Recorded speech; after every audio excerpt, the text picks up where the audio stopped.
Since the beginning of recorded history, the human race has been at war. First with members of their own family, then their fellow countrymen, and finally nations at large.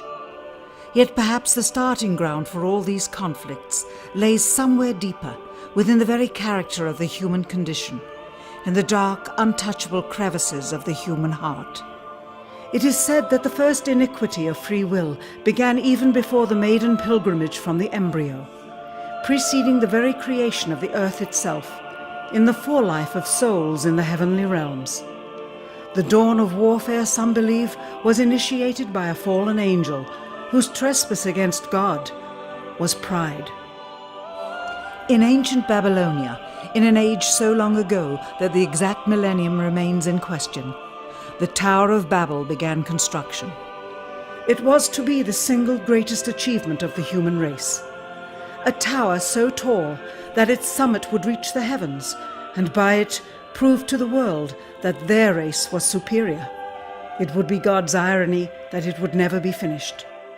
Time passed, nations fell, a machine age emerged, and once again the ingenuity of the species which held dominion over all others unveiled what was at the time the most monumental accomplishment ever imagined, the largest machine yet constructed. An automation so mammoth and so revered, even before its first demonstration, that its only befitting name was Titanic. On April 10th, 1912, it set sail. It was boasted to be the ship that God himself could not sink. It would be God's irony that the very element that was meant to keep it afloat would cause it to sink. Water, frozen water, in the form of an iceberg. Not even one voyage did it complete. And then the next age embarked into the annals of human history, perhaps the last age, the space age. Competition for victor was unparalleled. Powerful nations spent billions in unabashed rivalry to outdo the other. The Soviet Union launched the first orbiting satellite, the first animal, the first man. They had logged 500% more hours in space than the United States. And in June of 1969, they launched an unmanned probe to the moon to retrieve the first soil sample from another world, just 1 month before Apollo 11. That's how close the race was. Had their unmanned probe not crash-landed into the lunar surface, the first moon rock brought back to Earth would have been by the Soviet Union. Richard Nixon, president at the time, had this to say about the latest work of the human hand. It is the greatest week since creation, the greatest event since the laying of the foundation of the seas, since the origin of the universe itself, since the design and formation of the delicate human eye through which all these things are perceived, was a flying machine with its 2 passengers landing on its closest celestial neighbor and returning from where it came. Perhaps again, God's irony lies somewhere within this great boast of humankind. The building of the tallest tower for the sole purpose of standing out among the races was never finished.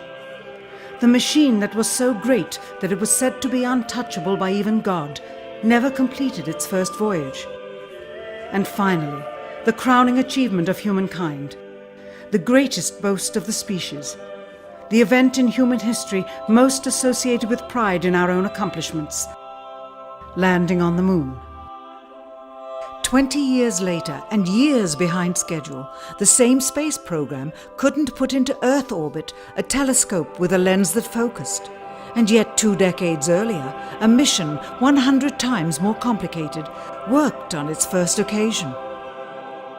With close scrutiny of the motives of the zealous Nixon administration, a critical examination of the entirely government-controlled press coverage, and newly discovered footage of the crew of Apollo 11 staging part of their mission, we wish to detail what may come to be the greatest government conspiracy of all time. A funny thing happened on the way to the moon.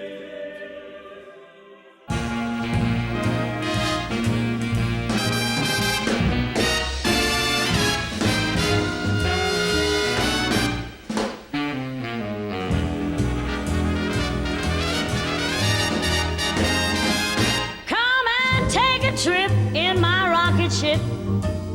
We'll have a lovely afternoon, kiss the world goodbye, and away we'll fly.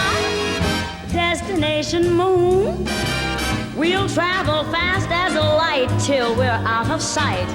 The earth will be like a toy balloon. What a thrill you'll get riding on my jet. A destination moon. We'll go up, up, up, up. Straight to the moon we two. High in the starry blue. I'll be out of this world with you. So away we'll steal in my space mobile, a supersonic, a honeymoon. Leave your cares below, pull the switch, let's go.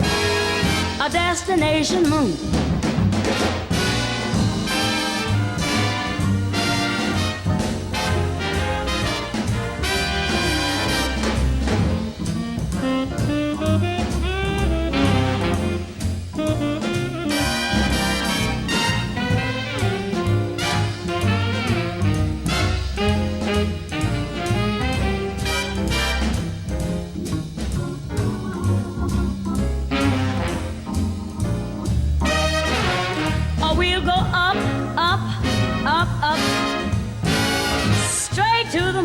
Too.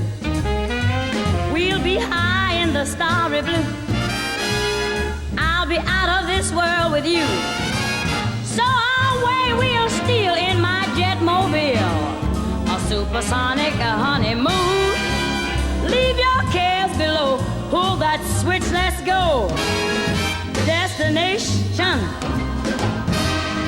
We're flying high up in the sky. Destination moon.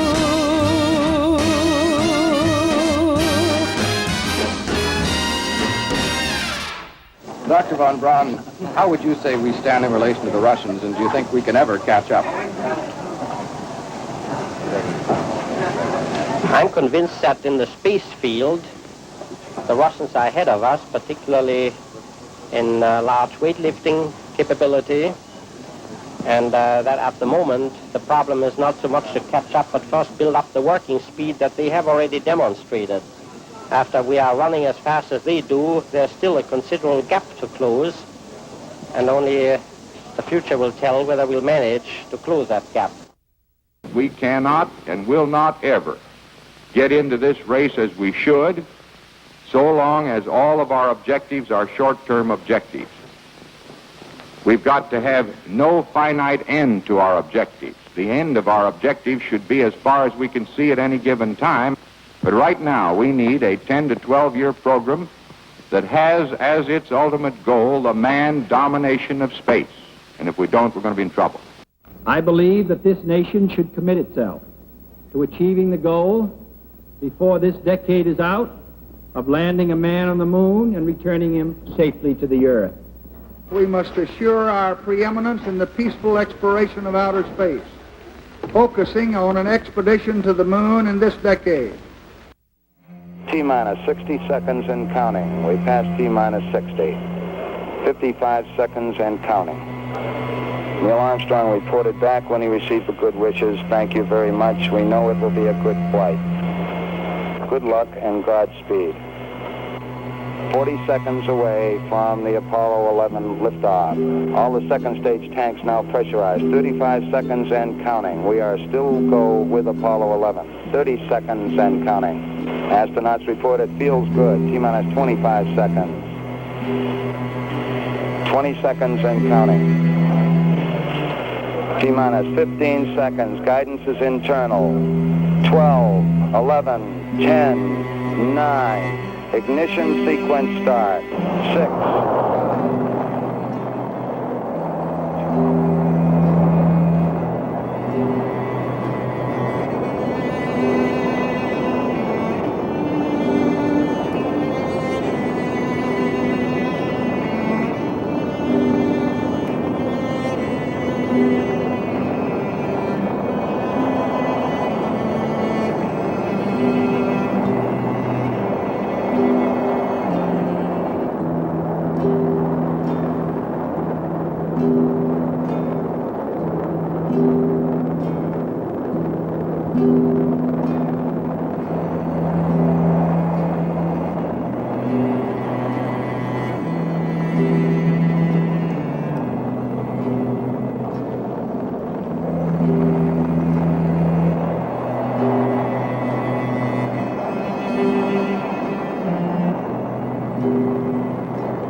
unbeknownst to the citizenry, high above the Earth, beginning at an altitude of 1,000 miles and extending an additional 25,000 miles, lay lethal bands of radiation called the Van Allen radiation belts.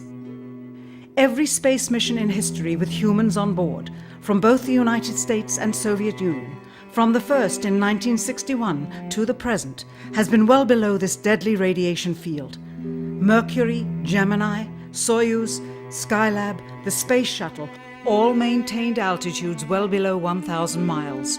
All except Apollo.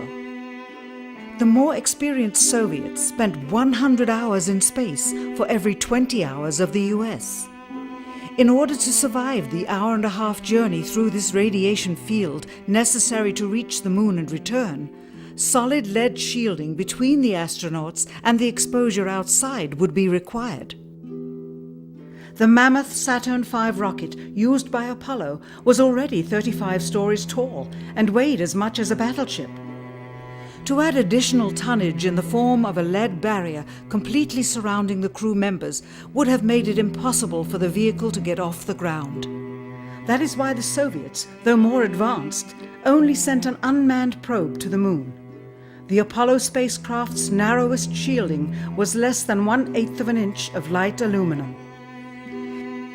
In 1998, the Space Shuttle flew to an altitude of 350 miles, one of its highest altitudes ever, hundreds of miles below the beginning of a field of radiation that was so severe that the astronauts inside of their shielded spacecraft and inside of their shielded spacesuits saw flashes of light with their eyes shut that they described as shooting stars, due to radiation penetrating first the shuttle's shielding, then their spacesuit shielding, then their skulls, and finally the retinas of their closed eyes. As a result, CNN issued the following report noting NASA's unpredicted surprise. The radiation belt surrounding Earth may be more dangerous for spacewalking astronauts than previously believed. Scientists say the phenomena known as the Van Allen belts can spawn killer electrons when the Earth's magnetic field changes. These electrons that are being studied could have an important effect, not only on satellites, which has happened in the past, but could also affect the astronauts by creating large doses of radiation that could influence their health. The electrons can penetrate through various materials, including spacesuits, and can pass through, in fact, the walls of the space station, and can create high charges deep inside of these objects. President Kennedy, a man of political, not scientific background, set the irrevocable goal of landing a man on the moon by the end of the 1960s, just days after America's first astronaut had spent a mere 16 minutes in space, not even achieving a single orbit around the Earth. We choose to go to the moon in this decade and do the other things, not because they are easy, but because they are hard.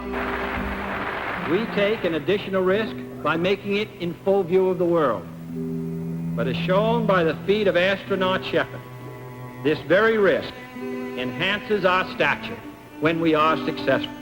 The technology necessary to launch the massive Saturn V rocket and an intercontinental ballistic missile is 95% similar. When the Soviet Union launched mankind's first satellite, Sputnik, in 1957, there was grave concern that they had mastered space ahead of the United States and might use this advantage to launch a first nuclear strike from an orbit high above North America. When they also put the first animal in space, then the first man in space, then achieved the first spacewalk, the first crew of 3, and the first ever of 2 simultaneously orbiting spacecrafts, concern turned to fear and then horror as America watched their communist enemy achieve all these firsts with no hope in sight of ever catching up. President, a member of Congress said today that he was tired of seeing the United States second to Russia in the space field.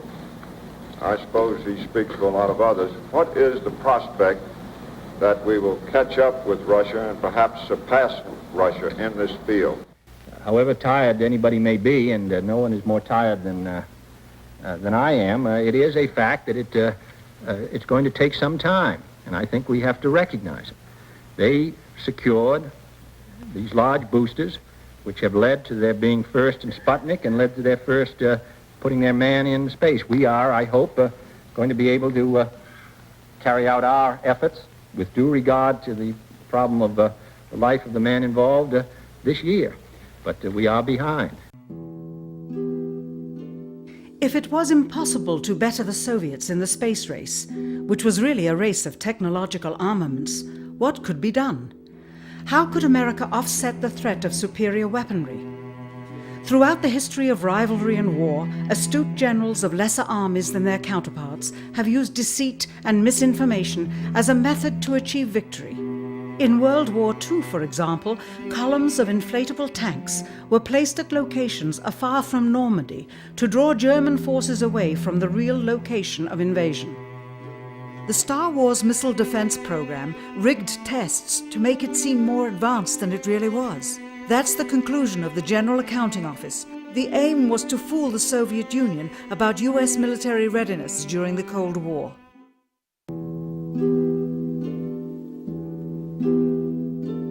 Certainly, it was not possible to fool just the Soviets about US strategic capability in the 1960s, while somehow informing 200 million Americans of the truth secretly. In order for them to believe the United States had the capability to go to the moon, everyone would have to believe it. Furthermore, the pride of a nation was at stake, and the goal of a martyr, not to mention the growing unrest domestically of a government throwing tens of thousands of lives away in a foreign war riddled with contradiction and ambiguity. In addition, the Apollo program had already spent billions of dollars. If it failed to achieve its goal with such an investment, it would indeed be a large and bitter pill for the taxpayers to swallow. The cost of the program, whose sole goal was to be the first to plant a flag on the lifeless rock just outside the Earth, if adjusted for inflation to the 21st century, was $135 billion. With a profit margin of just 7%, this would be equal to over $9 billion profit going to the privileged contractors chosen by their friends at NASA. If the machinery was in fact only achieving Earth orbit, as other earlier missions had already done, then the completion and functionality of the other components would not have been as important, and even more profit would have been made. $135 billion could feed 2 million people for their entire lives. It could also buy 2 million two-bedroom houses. Yet how could such an undertaking be kept secret, and for such a long time? To the latter, one needs only to remember that an unsolved riddle 6 years older, the assassination of President Kennedy, still daunts the minds of the vast majority of Americans. As a parent of a conspiracy, as his assassin being assassinated himself, the truth of the matter has still escaped history. In keeping a secret of the magnitude of the Apollo missions being fraudulently created, one turns to the Manhattan Project for comparison.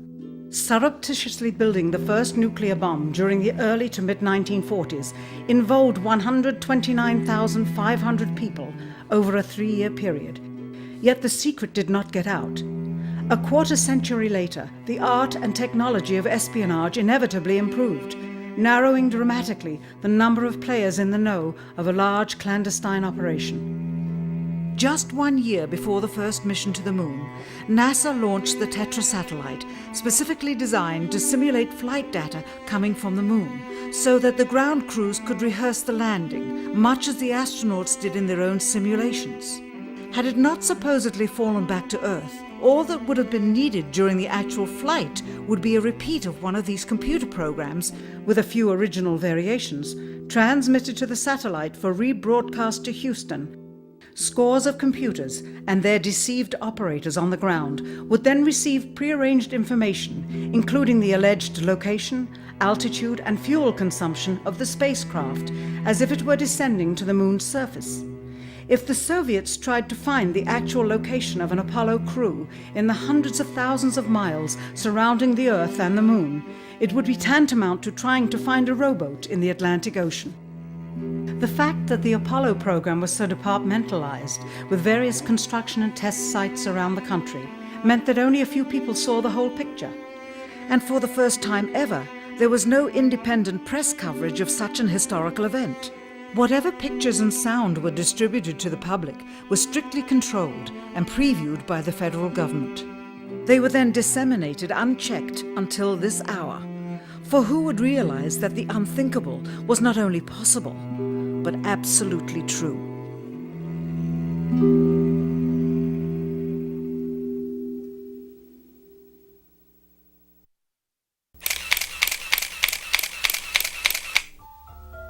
And what of the photographs? What do they tell us? On 3 separate occasions, our office asked NASA's Public Relations Department for every single picture of an astronaut on the surface of the Moon, just during the maiden voyage of Apollo 11. Many duplicates were sent. In all, fewer than 20 pictures were found, including first-hand investigation on site at the agency's vaulted archives. Quite surprising, considering the historical significance of the event. These very photographs are the same ones circulated year after year on anniversary commemorations. It is estimated that in just the first 60 minutes on the Moon, motivated by the tenuous nature of the circumstances, many more exposures could have been expediently taken. Also surprising is the scarcity of photographs of the mission's chief pioneer, Neil Armstrong. The greatest achievement in human history, and of the man whose first step echoed around the world, dawning a new age of scientific enlightenment, there is only one full-body picture of him on the Moon, besides this ghostly reflection. This one, taken by an automatic camera mounted on the side of the lunar module. Perhaps he feared liability should the whole conundrum later become unraveled. Perhaps he has forgotten that he attested to the authenticity of the event with his signature on this plaque engraved by the federal government. In fact, in the more than 30 years since the event, aside from NASA's initial press conference and the occasional brief anniversary remarks where few questions were permitted, he has never given one on-camera interview to anyone, ever. From an analytical standpoint, photographic anomalies have to be sought out with an understanding of lighting and shadows. The most straightforward is simple. When objects are lit solely by the sun, as all the scenes on the Moon were said to be, after all, lighting equipment was not only impractical, it was unnecessary in bright sunlight, then all shadows, regardless of the landscape, will run parallel with one another and never intersect, as shown by this example. In these seldom-seen photographs, obtained from a rarely used auxiliary NASA archival site, it is clear that these scenes were lit with artificial light. These shadows, which are cast at different angles, are evidence that a second light source is being used. In addition, the sun would not cause an isolated hotspot like this, only an artificial light would. Again, intersecting shadows and another hotspot. And again. And again. It is simply impossible for this picture to have been taken with sunlight on the Moon. Here, the shadows are shown to be as black as pitch. And yet here, completely in a shadow, the astronaut is lit up like a Christmas tree. How can this be? Or this, on the shadow side of the lunar module. In this magnification of an Apollo photograph, a rock, very likely a papier-mâché prop because of the crease here, is categorized with the letter C. In later releases of the same picture, the letter is gone, probably airbrushed out. Here, a crosshair, which was burned directly into the image from the film plate, and thus should always appear on top of the objects in the photograph, appears behind the object in this scene, clearly revealing a composite of 2 pictures into one. Someone apparently forgot to create a burn crater underneath the lunar module's 10,000-pound thrust engine, despite the fact that during ground tests there was a real concern for the vehicle falling into the hole the engine created as it descended. Here is a depiction based on the latest specifications and scientific data. In these enlargements, it looks as though the lunar module was simply placed there. Not even one speck of moon dust on the landing pod.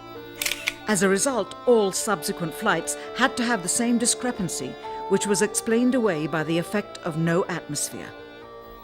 And what about stars? On the moon, with no atmosphere, they must have been quite a sight to behold. Yet there is seldom any mention of them, if ever, by any of the astronauts on any of the missions. Undoubtedly, creating a mural with all the constellations properly placed in the sky would have been virtually impossible to create accurately, much less realistically. A competent amateur astronomer would have been able to call attention to the slightest error in measurement. The answer? Not to talk about the stars. Ever. In their post-flight press conference, it was the only question to which Neil Armstrong responded with an absence of memory. When you looked up at the sky, could you actually see the stars and the solar corona in spite of the glare? We were never able to see stars from the lunar surface or on the daylight side of the moon by eye without looking through the optics. I don't recall during the period of time that we were photographing the solar corona what stars we could see. I don't remember seeing any. Years later, though, Michael Collins would remember seeing the elusive stars and wrote about them in Expeditions to the Moon. It seems his memory improved the older he got. Why don't stars appear in any of the photographs? Simply because the proper, mostly closed exposure setting for the camera's iris, set that way to compensate for the bright sunlight on the moon's surface, completely diminished the faintness of relatively distant specks of diminutive light. This answer is true. It does not, however, explain why they never took any pictures of the stars by themselves, with an exposure setting perfect for them. While they took 3 automobiles to the moon, they never took a photographic telescope. Had they done so, they would have been able to see farther into the universe than had ever before been realized. If they had taken a telescope and were not actually on the moon, they would have had to concoct undiscovered galaxies that might one day prove to be non-existent. The cost of the 3 moon rovers in 21st century currency?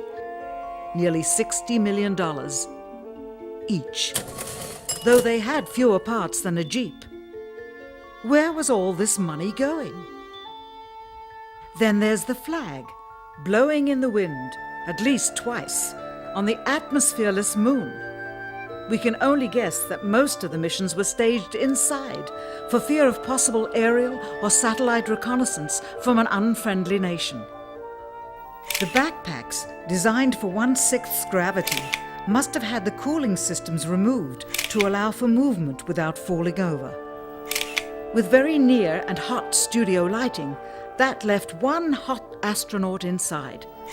Assuming that it was the astronauts inside, after all, their faces were always covered. The necessary mammoth amounts of air conditioning were probably responsible for the air current. Here the editor cuts to a still shot of the flag, just as the effect becomes noticeable. Here it is unchecked. This rare clip, attained decades ago, was never re-released with the inevitable increase in experience and scrutiny. To demonstrate 1/6 gravity, a bouncy, floaty feel to the astronauts' movements would be similarly achieved with relative simplicity. Slow motion. You are viewing the scenes as they aired more than 30 years ago. Now let's look at them with the speed doubled. It becomes discernible that they are, in fact, in Earth's gravity, and are no more leaving the ground than they would on Earth.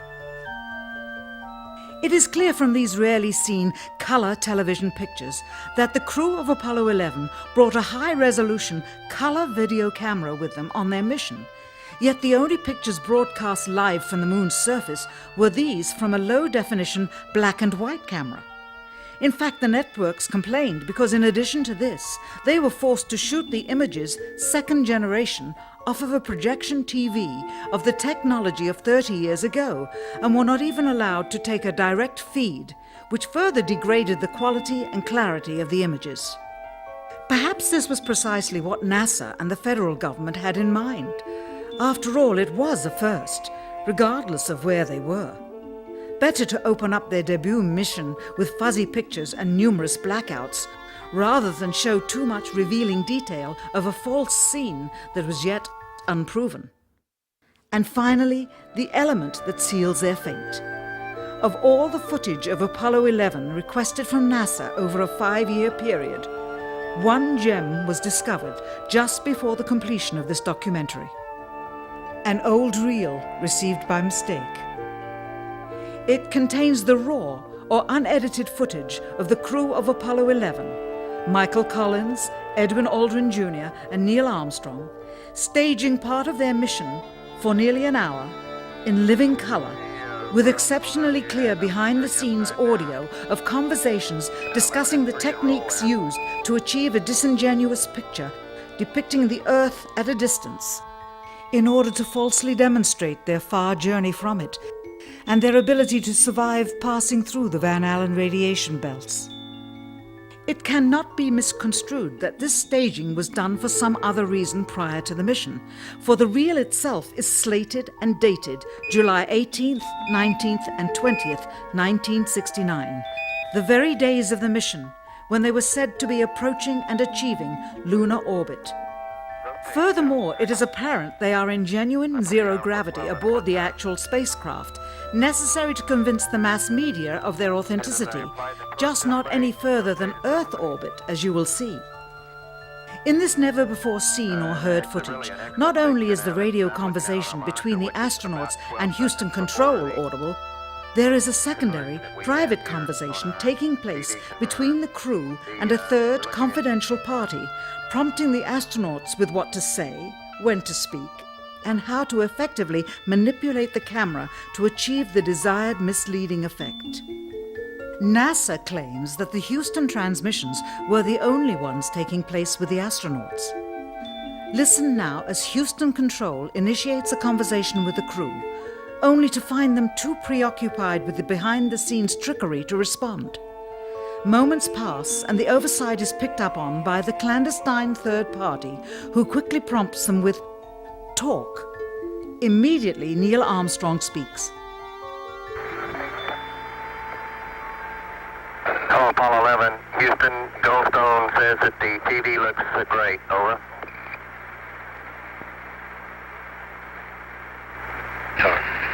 Okay, Roger. We're wrapping in on Earth.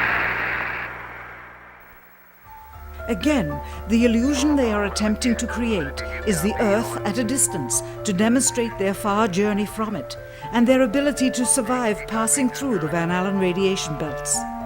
Understand, too, that only about 20 seconds of this raw footage was ever broadcast to the public, and these conversations discussing their deception were believed to be private. Until now. Here they discuss that these television transmissions were in fact not broadcast live as everyone believed. They were first screened and edited for playback later. Roger, Neil. We just wanted a narrative such that we can, when we get to playback, we can sort of correlate what we're seeing. Thank you very much. Here they discuss the fact that they have turned out the lights and have blocked out sunlight from entering the spacecraft through the other windows, as to not cause any reflected light to fall onto the spacecraft's wall in the foreground. Okay, very good. Well, we shut out the sun coming in some of the other windows into the spacecraft, so it's looking through the number one window, and there isn't any reflected light. The reason this was done is so that the truth of the matter would not be revealed. It is this. Though the federal government would have you believe that this is a view of Earth from a distance out of the spacecraft's window as it nears the moon, it is not.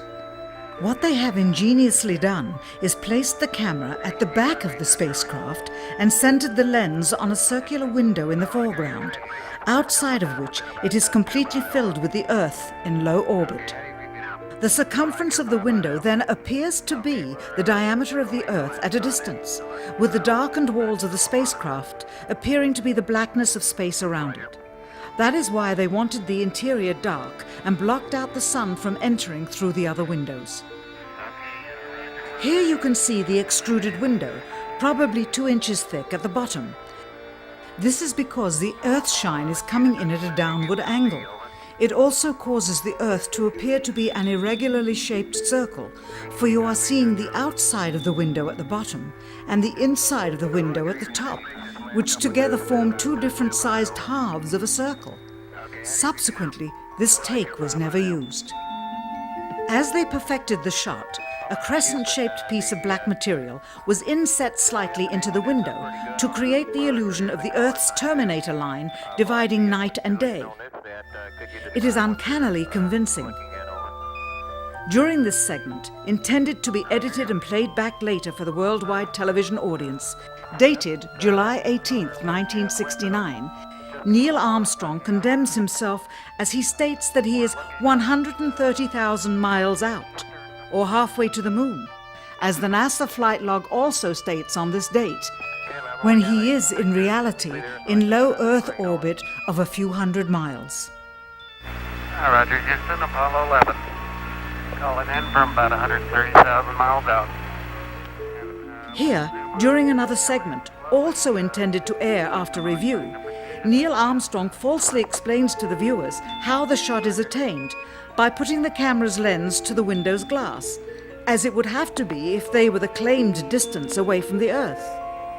We only have one window that has a view of the Earth, and it's filled up with a TV camera.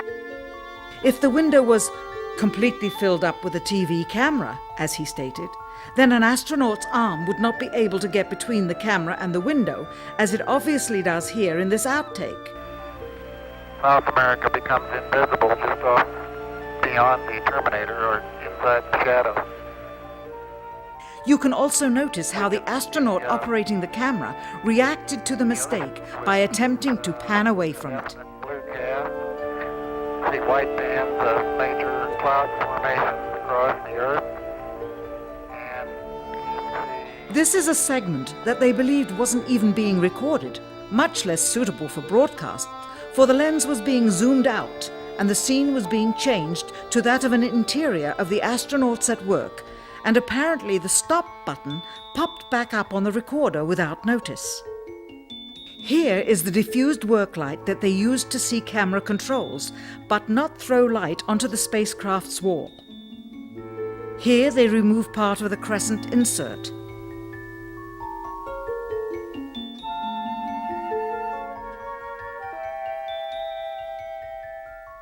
Finally, the iris is opened up and you can see the real location of the camera and the very bright and near Earth out the window.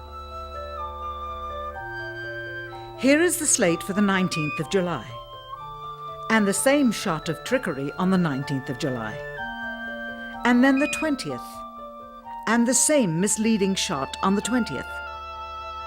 Later that evening, they were said to be walking on the moon.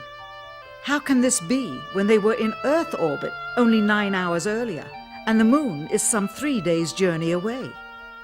Furthermore, if they genuinely went to the moon, why would they be faking any part of it? Why this trickery with the window? By faking being halfway to the moon, it becomes apparent that they did so because they could not even go halfway. It thus confirms that the stumbling block to their success was the lethal radiation of the Van Allen radiation belts. Since the same equipment was used on the subsequent missions in the 40 months that followed, none of them could have gone to the moon. They only increased their proficiency at staging them. When some TV viewers of the second manned mission to the moon telephoned the networks complaining that reruns of I Love Lucy were being interrupted, it became clear that for the taxpayers, once was enough. But it wasn't enough for the government and contractors. Billions of dollars of pure profit went with each return. How coincidental that the following mission would have the element of life and death jeopardy. Apollo 13. Now the public would take going to the moon more seriously and be reconnected with the drama. We now realize that perhaps the reason Neil Armstrong has never given an on-camera interview is because he doesn't want to lie anymore. What threats may have been made upon such honorable men or their families to possess their reluctant cooperation and later ill feelings towards perpetuating this still darkened hour in American history. NASA's highest-ranking official, James Webb, resigned without explanation just days before the first Apollo mission.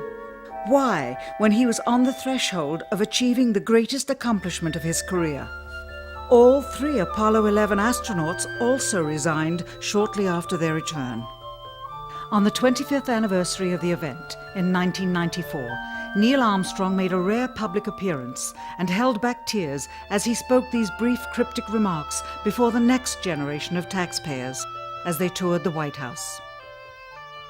Today we have with us a group of students among America's best. To you we say, we have only completed a beginning. We leave you much that is undone. There are great ideas undiscovered, breakthroughs available to those who can remove one of truth's protective layers. He is that layer.